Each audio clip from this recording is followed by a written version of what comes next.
Tangval Kennedy Vaipei Manipur area apatin kauhitiu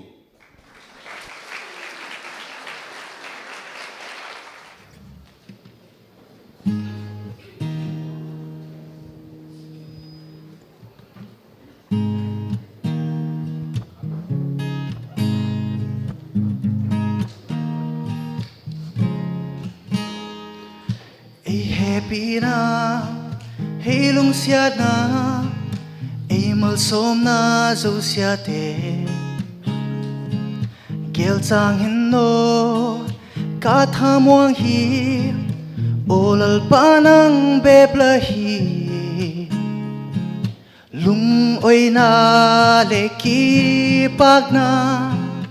ka thin lung a lua dim hi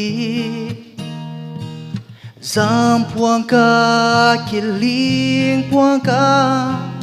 nang matang de sing ka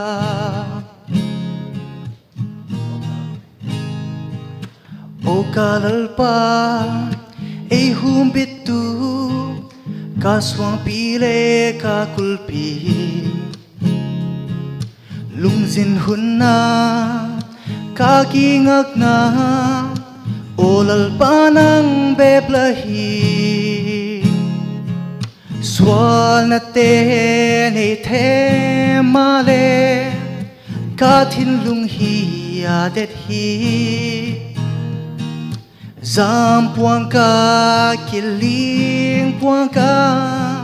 nangan pang te sing ka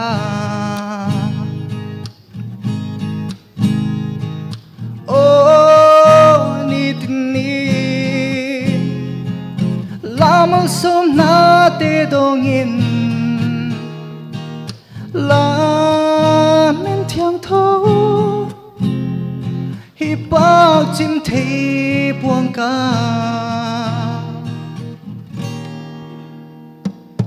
ai happy na ai lung sia na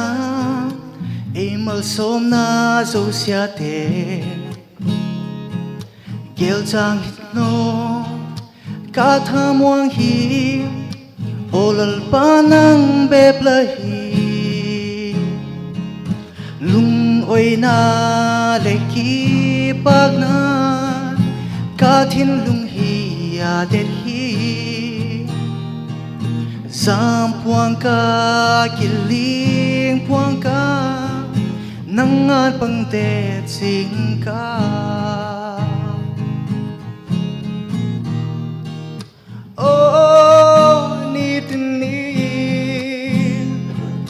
lamang som na te dongin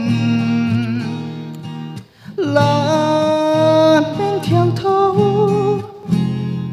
hi bao chim thei puang ka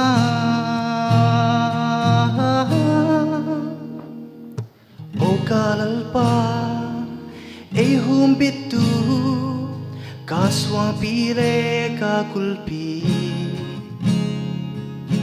lungzin hunna kakingak na olal panang beplahi swanate male katin lung hi adet hi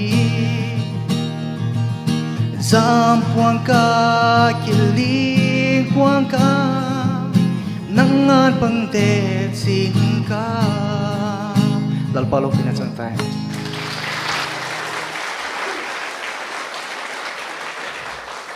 Kennedy Vaipei to aupa